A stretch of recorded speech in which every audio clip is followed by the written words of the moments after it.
Olá pessoal, nós vamos iniciar agora a nossa videoaula de revisão de literatura.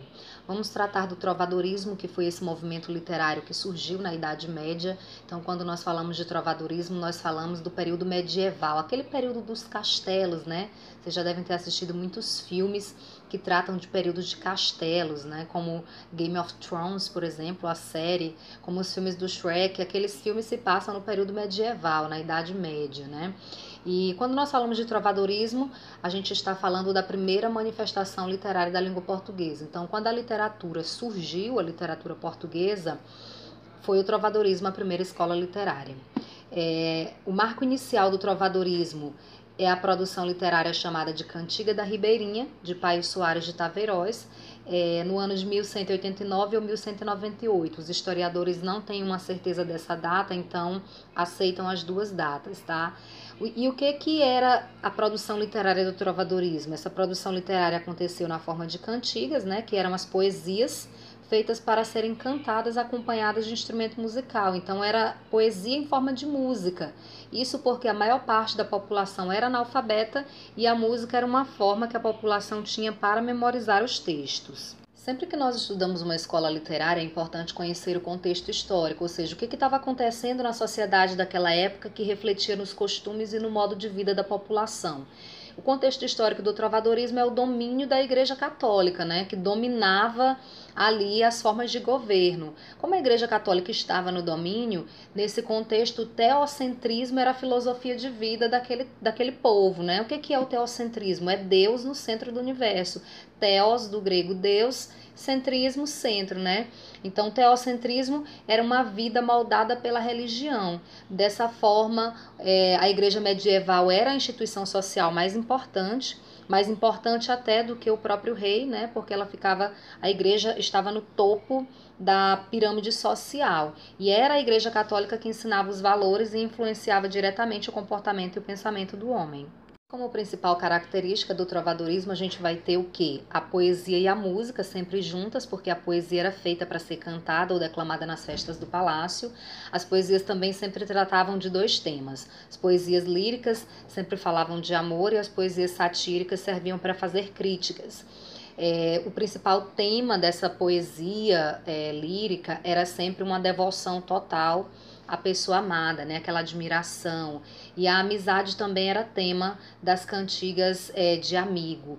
E havia também uma crítica ao contexto político e social daquela época que era feito através das cantigas satíricas. Então, pessoal, eu trago para vocês aí no mapa conceitual um pouco da poesia do trovadorismo, que recebeu o nome de cantigas porque eram poemas feitos para serem cantados, né? O idioma oficial falado e escrito na época do trovadorismo era o galego-português, uma mistura de dois idiomas. Então, quando a gente lê esses poemas no texto original, a gente percebe que a escrita deles é bem diferente da que a gente utiliza hoje. As cantigas do trovadorismo, elas se dividiram em dois grupos: líricas, que sempre falavam de sentimentos, né, de amor, de amizade, e as cantigas satíricas, que sempre falavam de críticas sociais. Das cantigas líricas, elas se classificam em dois grupos: as cantigas de amor e as cantigas de amigo, e no caso das satíricas também se classificam em dois grupos: as cantigas de escárnio e de maldizer.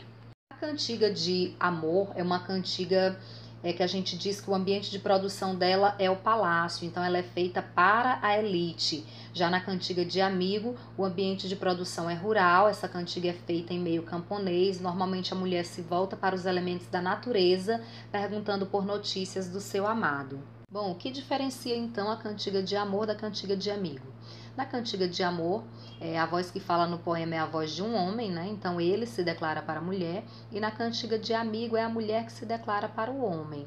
Na cantiga de amor, o tema é sempre sofrimento amoroso, é um amor não correspondido. Já na cantiga de amigo, o tema é a saudade que a mulher tem do seu amado que partiu. Ele pode ter partido por alguns motivos: ou ele foi para a guerra e ainda não voltou, ou ele morreu, ou ele simplesmente a abandonou e ela tem saudade dele. Na cantiga de amor, a mulher é chamada de senhor, e já na cantiga de amigo, a mulher chama o seu amado de amigo. Por quê? Porque em galego-português, que era o idioma falado no período medieval, a palavra amigo significa namorado. Vou falar um pouco agora das cantigas satíricas, que eram aquelas usadas para fazer crítica às pessoas daquela época, né? As cantigas satíricas se dividem em dois grupos, as de escárnio e as cantigas de maldizer. O que diferencia uma da outra é que na cantiga de escárnio havia sempre uma crítica indireta, ou seja, a pessoa que era criticada não era identificada porque o nome dela não era citado, né? Era mais uma espécie de deboche, uma espécie de jogar verde para ver se a pessoa recebia a crítica. Não dava para saber quem era a pessoa que estava sendo criticada. Já na cantiga de maldizer, a gente tem uma crítica direta. Por quê? Porque no texto da cantiga de maldizer aparece o nome da pessoa. A pessoa criticada é identificada. E o autor usa muito também da ironia, do deboche para fazer a sua crítica, né?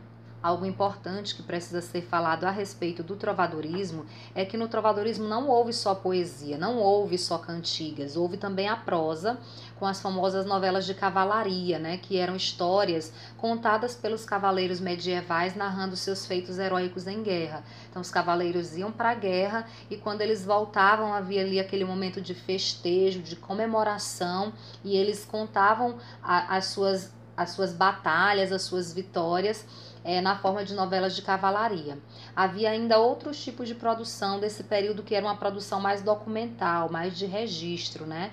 Os cronicões, que eram textos que contavam histórias, a história medieval por ordem cronológica, os nobiliários, que eram livros de cartório com a origem das famílias, né, para saber quem era nobre, quem era da família real, e as hagiografias, que eram textos escritos pela Igreja Católica a respeito da vida dos santos. Então essa foi nossa primeira videoaula de revisão e o que é importante a gente guardar desse conteúdo? Que o trovadorismo é a primeira escola literária em língua portuguesa, aconteceu no período medieval sob forte influência da Igreja Católica. É importante também a gente lembrar dos dois tipos de produções literárias mais importantes desse período, que foram as cantigas e as novelas de cavalaria, né? As cantigas se dividindo em líricas e satíricas, de amor, de amigo, de escárnio e de maldizer, e as novelas de cavalaria. Não podemos esquecer do marco inicial do trovadorismo, que é a Cantiga da Ribeirinha, do autor Paio Soares de Taveiroz, no ano de 1189 ou 1198. Então esse foi o conteúdo da aula de hoje, faça as suas anotações e na próxima aula nós faremos uma atividade a respeito deste assunto. Até mais!